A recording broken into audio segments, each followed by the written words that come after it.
Hey everybody, it's Kelly. Welcome back to another episode of Ask a Therapist. Today we've got some Am I the Asshole queer stories. As always, these have been picked for me. I have not read them yet. Gonna read them here and react to them immediately. Good luck to me. Oh, first one's a short one. Okay. Am I the asshole for telling my son that he is obviously gay?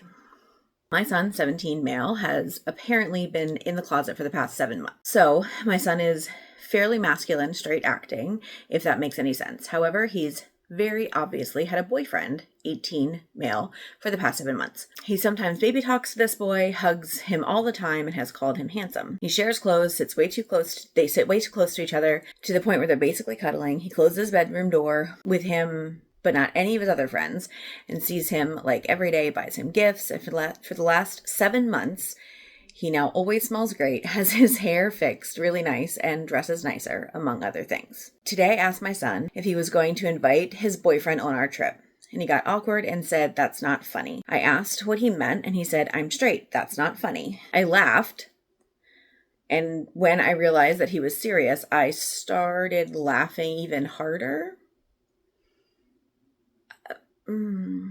Okay.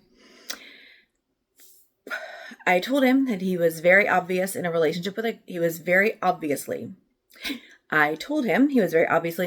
guy and did a horrible job at hiding it. He got emotional and started asking me not to tell his dad, my husband, who already knows. Like I said, it was obvious. Then he got upset, saying I outed him when he wasn't ready. He hasn't said a word to me in a couple of days. Am I the asshole? So I like to start out with the assumptions that we're obviously going to make, right? We're making the assumption that the writer is the mom. Because I think that if they were a queer couple, that would have been said somewhere in the message. So we're going to assume that mom is writing in because the person said husband, dad. I get wanting to be the parent who wants to tell their kid that their sexuality is no big deal. I get that energy and I can appreciate that energy.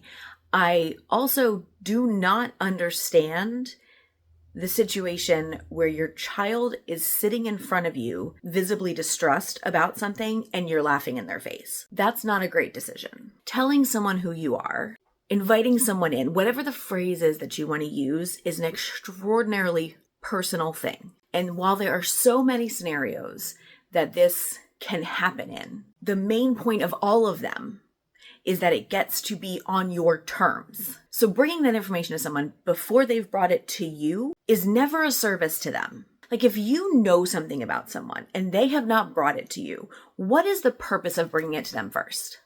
Like, why are you doing it? To show them that you're okay with it? To let them know you're a safe person? To let them know they can tell you and talk to you if you want them to? Those are all reasons that are about you.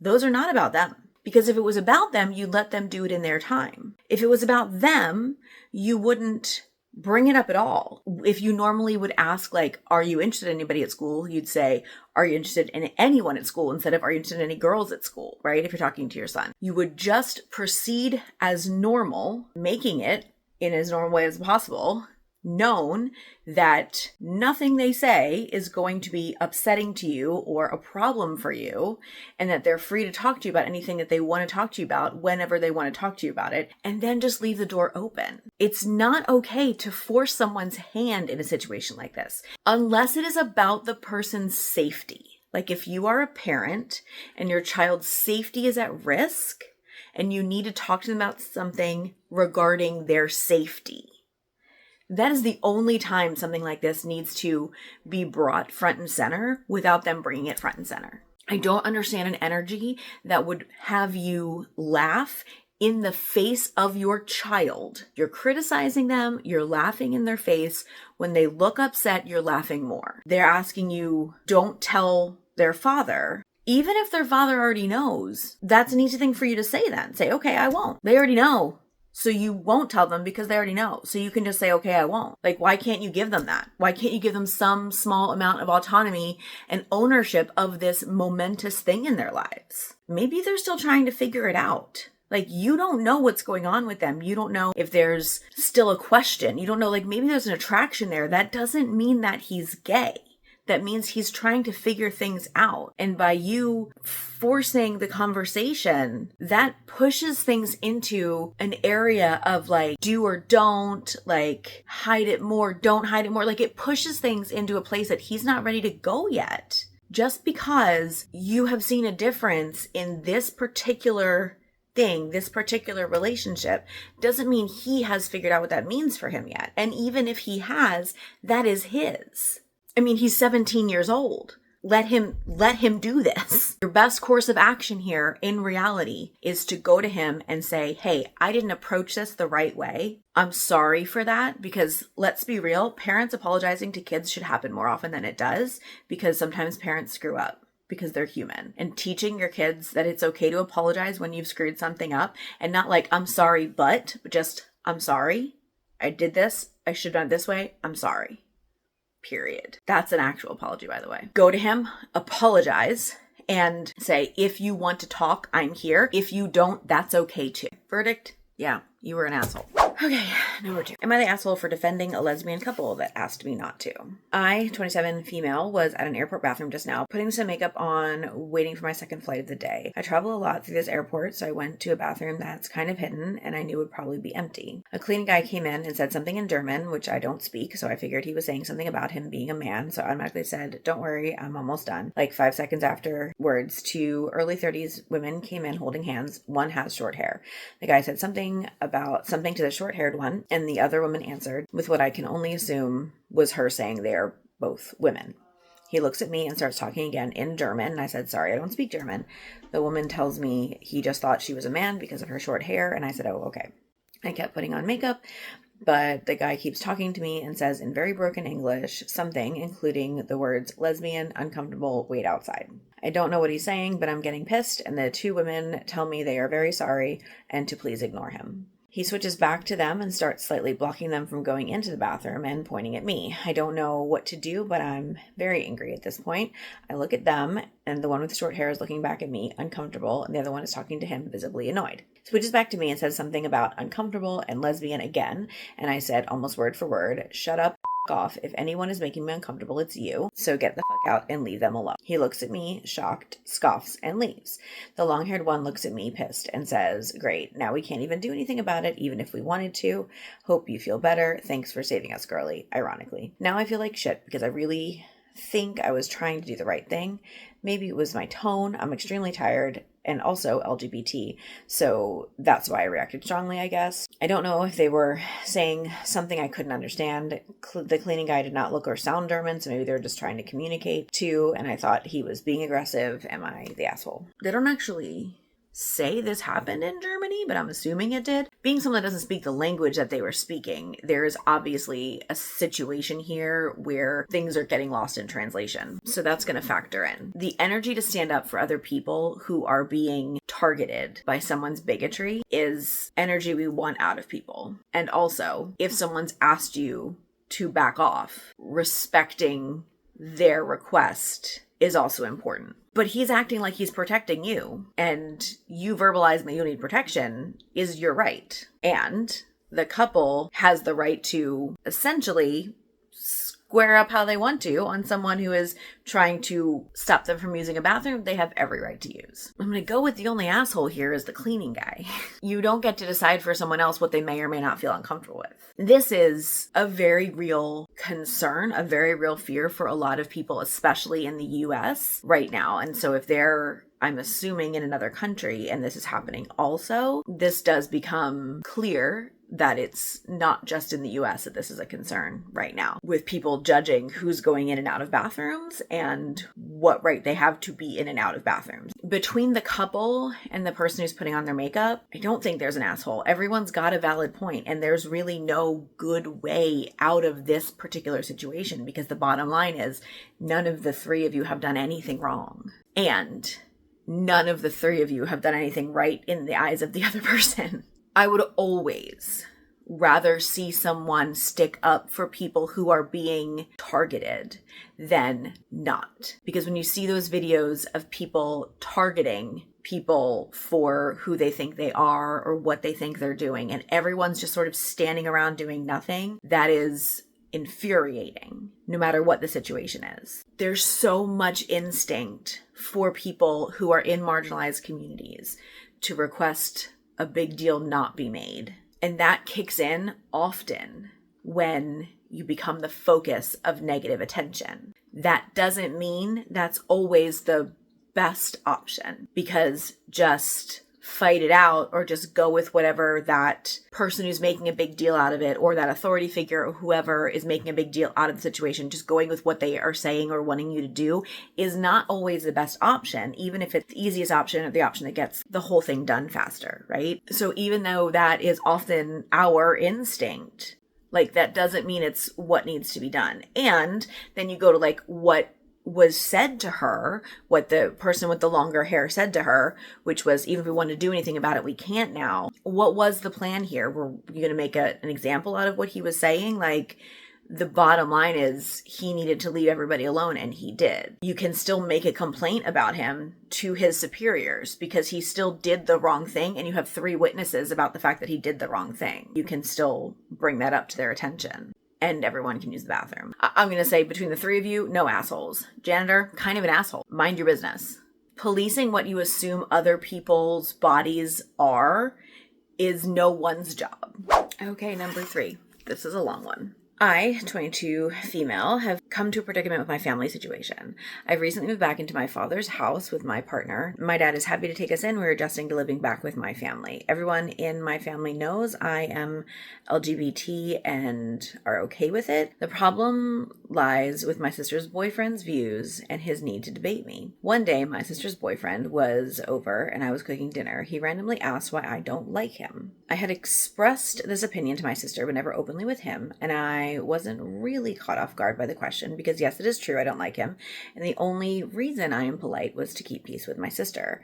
I told him I dislike him because some of the views my sister had shared with me that he had, such as him questioning my partner's identity because at the time, living with their dad, they could not express openly who they were near their family. We had some discourse back and forth, and that was that. We didn't fight, but we talked. The next few days later, a topic comes up about LGBT people again, in which I believe people protesting against gay people and telling them they're going to hell is hate speech. And my sister's boyfriend believes it's just freedom of speech. Then, in turn, the topic of race and other such things. He tells me to drop the topic and he goes to my sister's room. I happen to walk by my sister's room as it is right next to mine, and I hear my sister's boyfriend talking about what just happened after he had told me to drop it, and I got very upset. I started to then talk to my dad in his bedroom about the discussion that we had had, like how he compares racism against Black groups is the same as racism against white people. I do think white people experience discrimination, but they do not experience racism the same as Black people, such as losing a job based on skin color, having their natural hair deemed inappropriate, and little Black kids wishing that they had been born white. There's so much here already. I can't decide where I should stop, honestly. We're just going to keep going. I may not experience this myself as a white person. I do sympathize and do face discrimination myself as someone who can't hide their LGBT identity due to my voice. I start yelling and calling him stupid from outside the door because of the impulsive anger that I was feeling, mostly due to the fact that he was talking about me behind a door in a place that I live. I have bipolar disorder and have been experiencing mood swings and tend to use my heart more than my brain in situations. Me and my father leave in a few minutes after to pick up my partner from their job. I broke down crying in the car about how I'm feeling. Once I had calmed down, I texted my sister and said I was sorry for yelling at her boyfriend through the door. I may not be sorry for my opinions, but I do believe that I took it too far by doing that.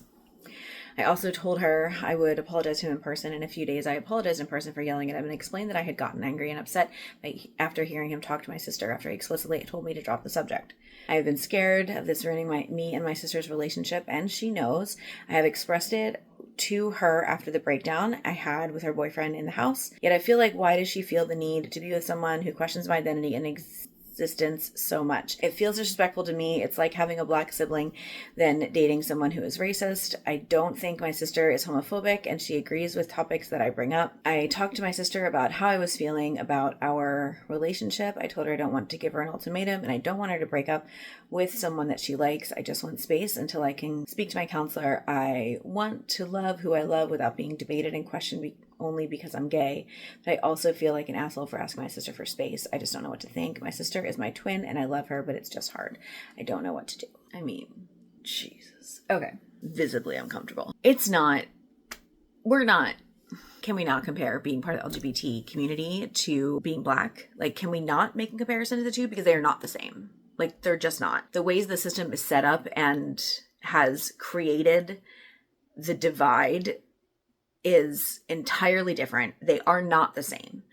Even using it as a for instance is demeaning, and we can't do that. We have to stop doing that. Like, that has to stop. Existing in that in-between as someone who is a member of the LGBTQIA plus community, when you have loved ones and family members who are also loving people who sit on what essentially is the other side of a line that sees your existence as questionable and up for debate, is hard. And it is hard because you can't always understand why someone who says they love you can also love someone who doesn't respect your existence. And your sister has not had that experience, so she doesn't get that. And I'm not excusing your sister. I'm saying you can talk all you want to her. She's not going to get it. And that is something you're probably going to have to accept. You can decide what you do with that. You know what I mean? Like, you can decide if you're going to allow that relationship to be as close to you as it is, if she's going to continue to be in relationship with people who are going to question your validity or the validity of your partner, and also not request respect of him for someone that she cares about. Because that's the other part of this, right? Is it's fair for you to request of her that she speak with him and say, I need you to pull back on these debate things that you're doing in my home. Like, I need you to approach my sibling with the same respect that my sibling's approaching you. You know, like you can have that conversation with your sister and you can request that. And that's a fair request for you to have. Like, no debate zone here, because this is our home and this is where we get to just exist and be us. You know, it is hard to not feel like you have to validate your existence regularly. It is hard to not feel like you're constantly explaining who you are. Your anger is understandable. Finding yourself faced with someone who doesn't want to converse and learn, but wants to debate and win, that's not going to bring out the best in you. Like, that's not going to make you feel safe. That's not a healthy situation for you to be in, period. Like, it's just not. So yeah, of course you are angry. I don't know if that makes you an asshole. I don't know that you getting angry about it really makes you an asshole, because like, it was your home and you're not requesting that you have these conversations. The conversations are being brought to you and you're just giving your opinion. Even if you're giving your opinion in a hostile way, I don't think that's actually that bad. Like, this is a fairly recent story. And this story was picked because it does have so many elements of so many things people are dealing with right now. Where's the line with family?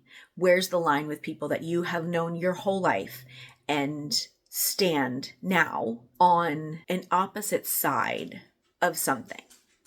Because the fact is, people who stand in a perceived majority zone believe that those who are in a minority have drawn the lines and do not see it any other way, typically. So you're already in a defensive mode when you enter into conversation with them. And that's part of the reason why this theme of family is the theme that we're doing with the Am I the Asshole questions today, because this is typically a family weekend when we're publishing this, but also something that is very timely right now because we're all kind of trying to work that out, what we do with our families right now. It can be maddening to be with family members or loved ones right now who find themselves or identify themselves in this non-minority place, and they can empathize or say they empathize all they want, but as soon as you're too much or too political or too angry or too upset or too queer, you know, right? Like, you know it's too much. And you have a choice. You can either backpedal or you can feel like you're left standing out there by yourself. Either way, That support feels like it's conditional. And that's really hard. It's okay to feel like it's hard.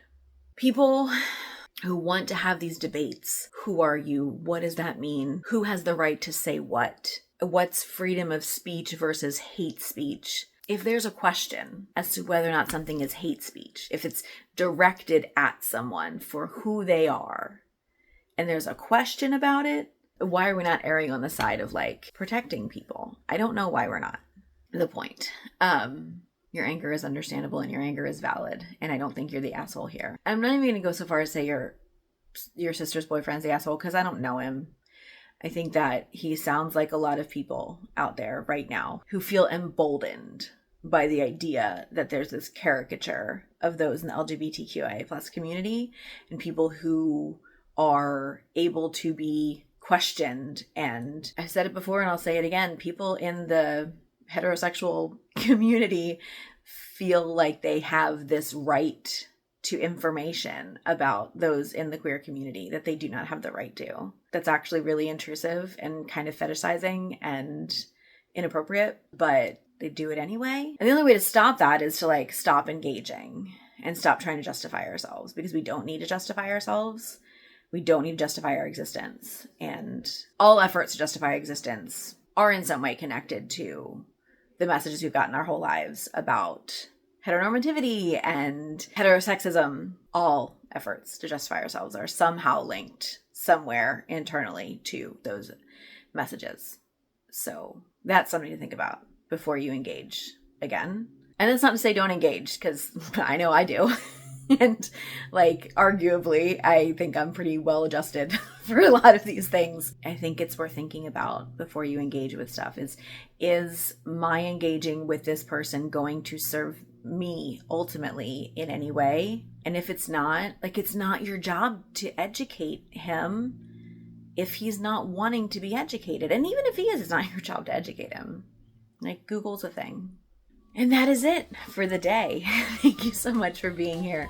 I will see you all next time. And until then, take care of yourselves and each other.